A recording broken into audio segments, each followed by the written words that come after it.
It's time for Cybersecurity Business Connect and Protect Central Coast podcast. This is episode 8. Update. This episode is brought to you by Loyal IT Solutions. For all of your IT business needs, visit loyalit.com.au for more information on how we can help your business. And by the Gosford Erina Business Chamber. To have your business voice heard, become a member now. Visit us at gebc.com.au. And by the Australian Federal Government. Welcome to Cybersecurity Business Connect and Protect Central Coast podcast. I'm Michael Trimblett, the Cyber Informer at cyber_informer on Twitter, and this is going to be quite the informative show. We talk about the annual Cybersecurity Threat Report released by the Australian Federal Government. We talk updates to Windows, Apple, and Android, what caused the mass exodus from Facebook's WhatsApp app, and we get another update on the ransomware group Revil. Welcome to November. Before I get into this episode, I would like to thank Anna Cruikshank from Aubrey Brown Lawyers and Richard Cotter from SoftGen Australia for their guest appearances on the last two podcasts and helping us celebrate International Cybersecurity Awareness Month. I've had some really nice positive feedback about these two podcasts. These topics are what many businesses have lots of questions about, so it's interesting to hear their stories straight from the horse's mouth, so to speak. This month in the Cybersecurity Business Connect and Protect Central Coast initiative is Update Month. We'll be focusing on updates for Windows devices and applications. Do you update your systems, devices, and applications frequently? We're talking operating systems like Windows and Mac, devices like your routers, NAS storage devices and printers, and mobile devices like your iPhone and Android phones. There are a large number of devices you need to be wary of on your networks, and you need to keep them updated to protect yourself from the latest threats. Speaking of threats, before we get into our main topic of updates, the federal government has released their annual Cybersecurity Threat Report, and it doesn't make for great reading. The ACSC Annual Cybersecurity Threat Report 2020-21 is a report produced by the Australian Cybersecurity Centre, which pulls together information from the Defence Intelligence Organisation, Australian Criminal Intelligence Commission, Australian Security Intelligence Organisation, the Department of Home Affairs, and industry partners. The report covers the financial year from 1st of July 2020 to 30 June 2021. I'll cover some of the main threat trends to come out of the report. These are the major categories of attack against small and medium businesses here in Australia. The first is exploitation of the pandemic environment. Malicious actors exploited the coronavirus pandemic environment by targeting Australians' desire for digitally accessible information or services. For example, spear phishing emails were regularly associated with COVID-related topics, encouraging recipients to enter personal credentials for access to COVID-related information or services. Ransomware has grown in profile and impact, and poses one of the most significant threats to Australian organisations. The ACSC recorded a 15% increase in ransomware crime reports in the 2020-21 financial year. This increase has been associated with an increasing willingness of criminals to extort money from particularly vulnerable and critical elements of society. Ransom demands by cyber criminals range from thousands to millions of dollars, and their access to dark web tools and services improved their capabilities. Extortion tradecraft evolved, with criminals combining the encryption of victims' networks with threats to release or on-sell stolen sensitive data and damage the victim's reputation. Ransomware incidents disrupted a range of sectors, including professional, scientific, and technical organisations, and those in healthcare and social assistance. Rapid exploitation of security vulnerabilities. State and criminal cyber actors continued to compromise large numbers of organisations by taking advantage of publicly disclosed vulnerabilities at speed and scale. Malicious actors exploited security vulnerabilities at times within hours of public disclosure, patch release, or technical write-up, particularly if proof of concept code that identified the vulnerabilities in systems was also released. November is Update Month, which is designed to mitigate this exact point. If you update your systems quickly, you'll have a decreased exposure footprint. The video released today in the Academy shows you how to update Windows, a number of different applications, and a couple of devices. All of these are critical to mitigating rapid exploitation of security vulnerabilities. Supply chains. Particularly software and services continue to be targeted by malicious actors as a means to gain access to a vendor's customers. Although the consequences of major supply chain attacks, such as the Kaseya attack, which we have discussed in detail in previous episodes of this podcast, were not as severe for Australia, a number of organisations were forced to take mitigation actions to prevent more serious impacts to their networks. The threat from supply chain compromises remains high. It is difficult for both vendors and their customers to protect their networks against well-resourced actors with the ability to compromise widely used software products. Business email compromise continues to present a major threat to Australian businesses and government enterprises, especially as more Australians work remotely. In the 2020-21 financial year, the average loss per successful event has increased to more than $50,600 Australian, over 1.5 times higher than the previous financial year. Cyber criminal groups conducting business email compromise have likely become more sophisticated and organised, and these groups have developed enhanced, streamlined methods for targeting Australians. Those are the facts from the reports. I'd like to point out that these are reportable attacks, not actual attacks. Reportable attacks are those where personally identifiable information may have been compromised. A business has a greater than $3 million turnover in a financial year, or you are a business that is specifically required to under the Privacy Act of 1988. These businesses include health service providers, real estate agents, credit reporting agencies, or businesses trading in personal information, among other business types. There is a website called Privacy Checklist for Small Business at oaic.gov.au/privacy/for-organizations/small-business. But I'll put this link in the description of the podcast for easy lookup. An eligible data breach occurs when there is unauthorized access to or unauthorized disclosure of personal information or a loss of personal information that an organization or agency holds. This data is likely to result in serious harm to one or more individuals, and the organization or agency hasn't been able to prevent the likely risk of serious harm with remedial action. An organization or agency that suspects an eligible data breach may have occurred must quickly assess the incident to determine if it is likely to result in serious harm to any individual. It's important to note the first point.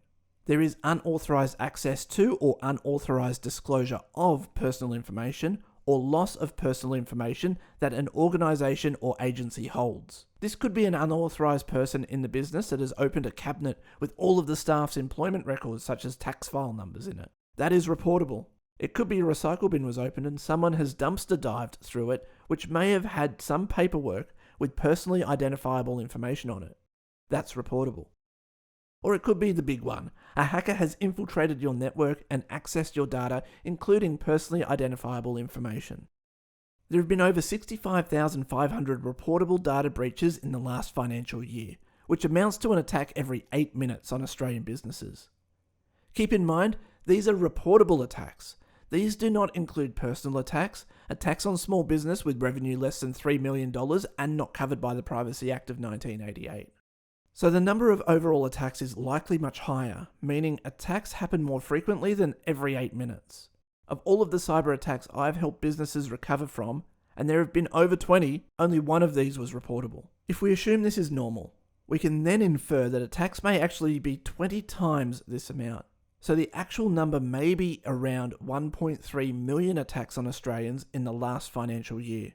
If we use the number 1.3 million attacks in Australia every year, suddenly we look at a cyber attack every 24 seconds. I would guess that is closer to the actual number of attacks if you take into account all attacks, not just those on businesses. This is a scary thought. I can tell you all of the businesses and personal attacks I've dealt with, all of them, have said I didn't think I would be a target because who would target me? This is where the low-hanging fruit argument comes into play. If you are not the low-hanging fruit, the hackers will move on. The Essential 8 is a great way to not be that low-hanging fruit. I'll throw in a quick plug for Loyal IT's one-on-one cybersecurity assessments, which will show you how not to be the low-hanging fruit. They are free for a limited time. Register for yours at loyalit.com.au/register. If you would like more information on how to make a report and whether you qualify, head over to our YouTube page at loyalit.com.au/YouTube and check out the Q&A video on breach reporting. Let's move on to our main topic of the podcast, updating Windows applications and devices. This is a hot topic at the moment. It seems like in the last month, all vendors have released new major versions of their products. More on that in a moment. We'll focus more on Windows, as that is the majority operating system in small and medium business. Windows receives patches or updates. The terms are interchangeable. Every month on what has been termed Patch Tuesday. The second Tuesday of every month, American time, is when Microsoft releases their monthly set of updates for their entire product suite. This usually equals early morning Wednesday morning for Australia. This practice has now been picked up by many of the large software developers in the industry, including Oracle, Adobe, and SAP, all releasing their updates on the same day as Microsoft. This has dovetailed into something known as Exploit Wednesday. This is where hackers analysed what was fixed on Patch Tuesday by looking at the installed updates and reverse engineering what the updates fixed. The reverse engineering of updates points hackers to potential critical problems, some of which are not publicly disclosed, which they then develop exploits for and weaponize. This is done as quickly as possible to be able to take advantage of businesses with relaxed update policies. This can be a double-edged sword because updates are known to break things occasionally. In previous episodes of the podcast, we've covered Print Nightmare. There have been multiple attempts by Microsoft to mitigate this. I say mitigate because by Microsoft's admission, Windows printing is vulnerable by design. Multiple updates have come through to mitigate this vulnerability or poor design for a problem that has been in Windows since Windows 2000. But these updates have been known to break printing. And the only resolution, you may ask? Uninstall the update. Most businesses need printing, and to be without the printer because a Windows update was applied is not an acceptable reason for having downtime, especially when you are only following best practices. One of the ways this is mitigated is to delay the installation of updates. This is what Loyal IT's Manage Updates service does. We delay the installation of updates for up to a week so we can get feedback from other non-managed users or Windows forums so we can detect and withdraw updates that break things, therefore mitigating possible downtime for these businesses. There is inherent risk in this practice too. However, minimizing the risk of attack while vetting possible problem updates are critical to keeping businesses operating without costly downtime. At time of recording this podcast, there have been 815 vulnerabilities patched in Windows this year alone. The largest number of security vulnerabilities patched in a single month was in June 2020 with a staggering 129 vulnerabilities patched. I've said it before, Windows is like Swiss cheese. It seems like all you have to do is pick a part of the operating system to analyze and you'll find vulnerabilities. Where do these vulnerabilities come from though?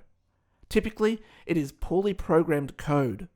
Windows is a monster, with so many moving parts and programming teams whose mindset seems to be just get it working and worry about security later. This leads to problems in code that can be exploited. Waverly Software released their top 25 coding errors, which led to software vulnerabilities. I'll talk about the major categories. First is data processing flaws, such as buffer overflows and poor input sanitation. Taking advantage of buffer overflows is what's taught in ethical hacking courses. It's way too complex to talk about in detail here.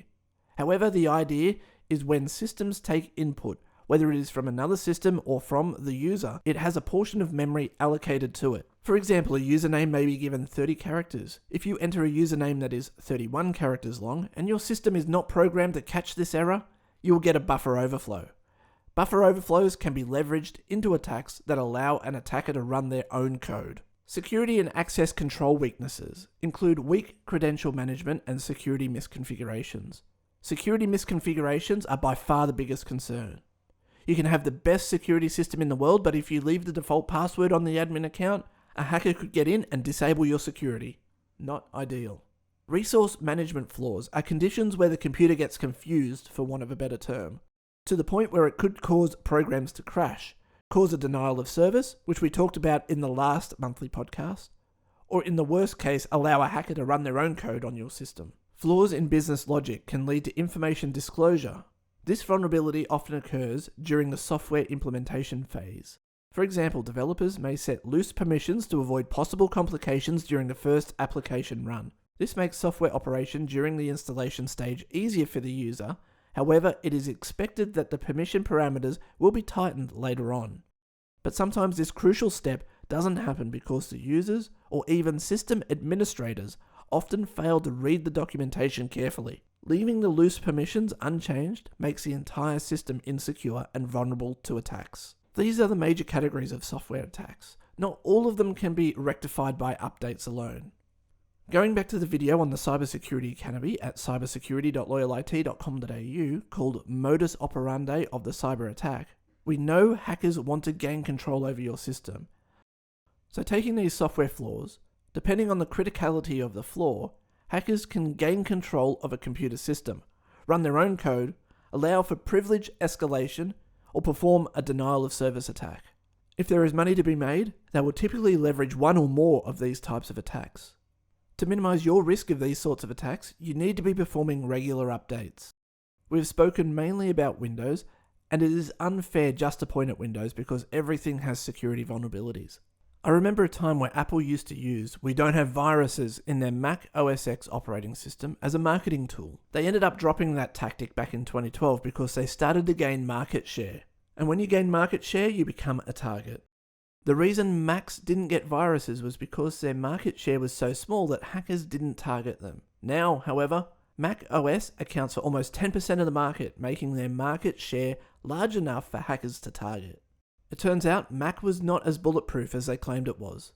It was simply no one has looked close enough at the operating system. Operating systems are not the only things to be targeted.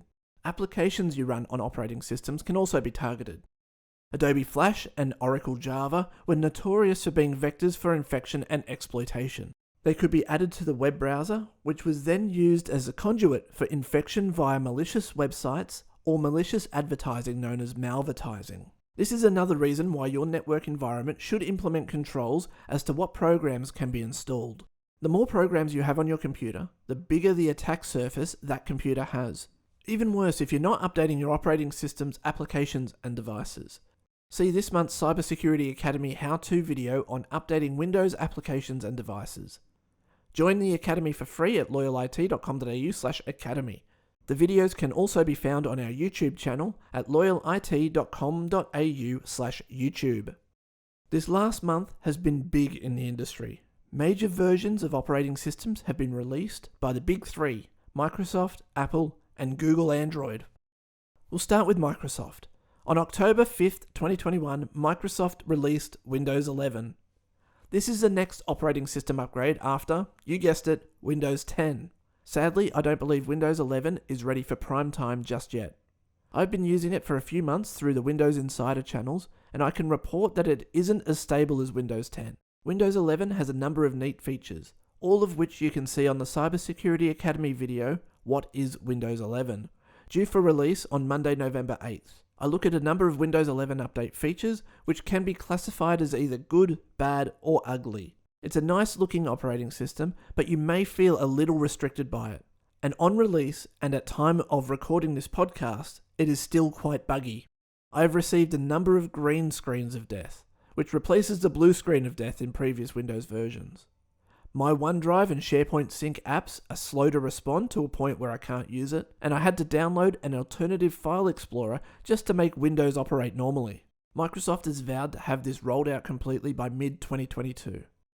If you want to see how to upgrade to it once your computer is eligible, check out the Updating Windows Applications and Devices video in the Academy. I do not recommend it for business, but by all means upgrade at home, but be warned, it could be unstable. In the same vein, we want to make sure your devices are updated as well. Both Google Android and Apple's iOS have had a major version update in the last month. Apple iOS 15 was released on September 20, 2021, and Google Android 12 was released a day before Windows 11 on October 4th, 2021.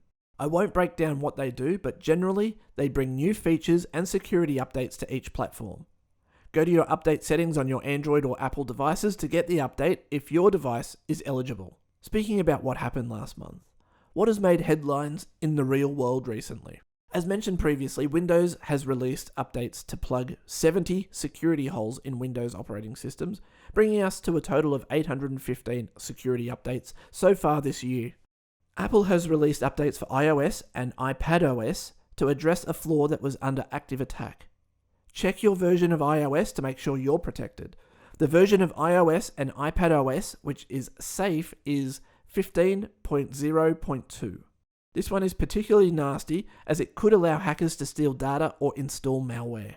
On the same day Android 12 was released, October 4, 2021, Facebook recorded an outage for approximately 6 hours.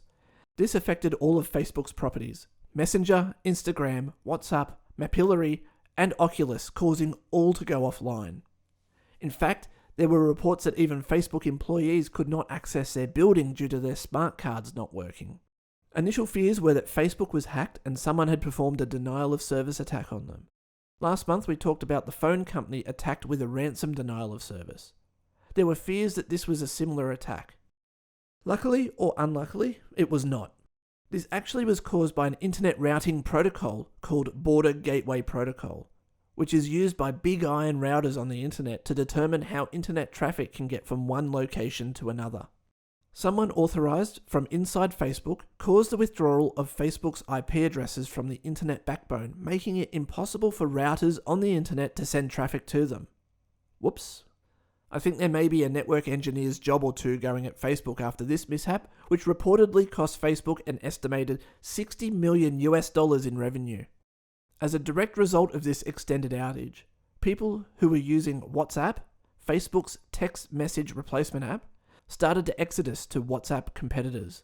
This is another black eye for the product in under 12 months, as back in January, WhatsApp's privacy policy changed, which allowed third-party advertisers to share in the information being sent on WhatsApp.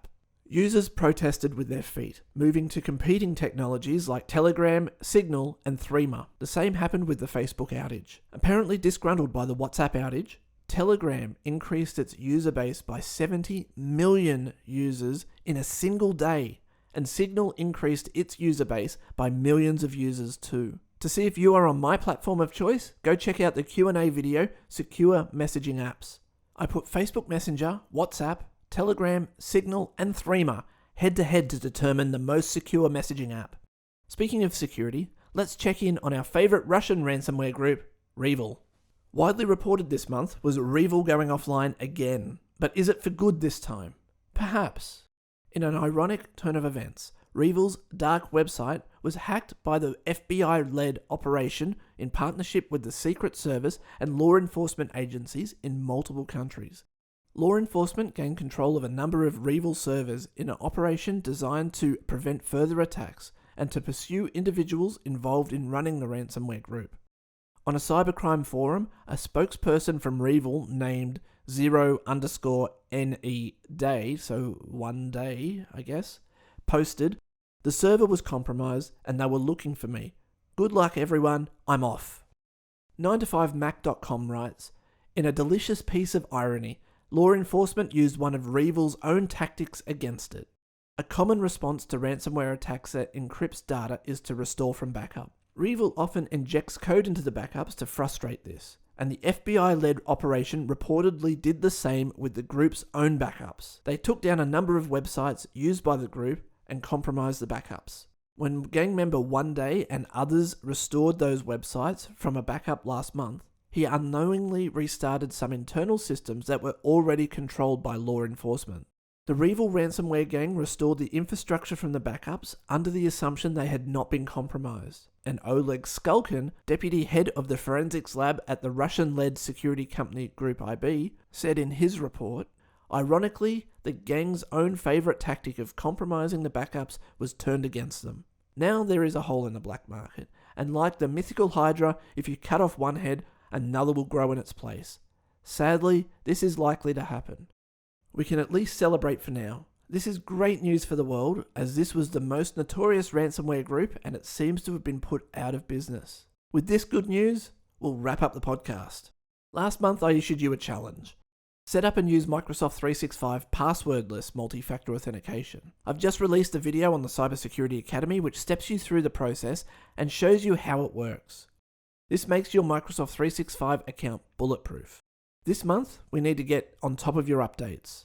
Watch the Cybersecurity Academy how-to video on updating Windows applications and devices, and make sure all of your operating systems, applications, and devices are updated to the latest versions. Once they are updated, schedule off time each month to repeat the process. If this is too much for you, perhaps consider getting your managed services provider to implement patch management for you. This will give you peace of mind with little to no effort. Okay, let's finish this up. November 25 through December 1st is SME Week. The Australian Cybersecurity Centre will be celebrating this week with a number of key events. I'm told there will be gamification to help learn cybersecurity on cyber.gov.au. I can't wait to see what that's all about. Stay tuned to my Twitter account at cyber_informer or the Cyber Security Business Connect and Protect Central Coast Twitter account at CSBCAPCC to be kept up to date. Other dates to keep in mind are February 23 and March 23, 2022. We'll be hosting live cybersecurity awareness dinners at Julie's Place in North Gosford. We have been fortunate enough to secure a keynote speaker from the Joint Cybersecurity Centre in Sydney, who will be presenting on cybersecurity issues related to small and medium businesses in Australia. Keep an eye out for details of these free, fully catered events. Thanks for listening. Head over to Facebook and follow our pages at facebook.com/CSBCAPCC. Follow our other pages as well at CSBCAPCC on Twitter, which will keep you updated on everything Cybersecurity Business Connect and Protect Central Coast related. You can also follow my Twitter account, which is at cyber_informer. Thanks to the federal government, the content on the Cybersecurity Academy is now free for all. Head over to loyalit.com.au/academy to sign up. We also now have a YouTube channel. Visit loyalit.com.au/YouTube to view all of the great content. Next month will be the last podcast of the year. We'll be talking about the Essential 8 topic of securing your Microsoft Office macros. There is an accompanying video for this in the Academy.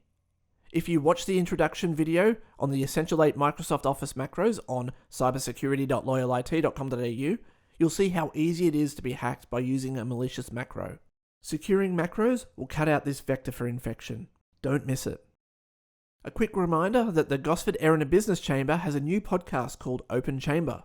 We've had a couple of special guests so far, including Adam Crouch MP, member for Terrigal, and Chef Daniel from At Baker Street, talking about issues relating to the Central Coast and specifically the Gosford and Erina areas. If you do business on the Central Coast and want to be kept up to date with what's happening in the business world, this podcast is for you. Search Open Chamber on Apple Podcasts, Google Podcasts, Spotify, or visit gebc.com.au/podcast to listen. Thank you for listening. Don't forget to subscribe to the podcast using your favourite podcatcher and follow us on social media. Until next time, stay safe online. Stay safe.